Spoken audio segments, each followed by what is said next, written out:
Hi friends, எல்லோரும் எப்படி இருக்கீங்க? நல்லா இருக்கீங்களாங்க? பழனிக்கு போயிட்டு வந்தாங்க. பழனியில் போகும்போதே பார்த்தீங்கன்னாங்க ரொம்ப சூப்பராக இருந்துச்சு. கூட்டம் ரொம்ப கம்மியாக தாங்க இருந்துச்சுங்க. அப்புறம் அதோட நான் கூட இருந்துச்சு செவ்வாய்க்கிழமைக்கு பயங்கரமான கூட்டம் இருக்குன்னு. அப்படியெல்லாம் எதுவும் இல்லைங்க, ரொம்ப சூப்பராக இருந்துச்சுங்க. போனோடனே லைனில் போய் நின்றாங்க. செல்ஃபோனை வைங்க, செல்ஃபோனை போய் வச்சுட்டு தான் வரணும்னு சொல்லிட்டாங்க. இது எங்களுக்கு புரியவே இல்லைங்க.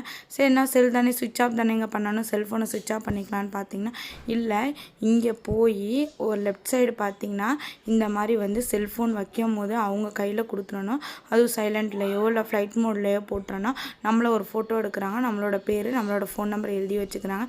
இனிமேல் யாரும் பழனிக்கு போகும்போது படி வழியில் போகும்போது கண்டிப்பாக செல்லை கீழே வச்சுட்டு போங்க, வச்சுட்டு தான் போய் தான் ஆகணும்னு சொல்லி இப்போ புது ரூல்ஸ் கொண்டு வந்துட்டாங்க. யாரும் லைனில் நின்று டயத்தை வேஸ்ட் பண்ண வேண்டாம், எல்லாருமே செல்லை வச்சுட்டு போயிடுங்க.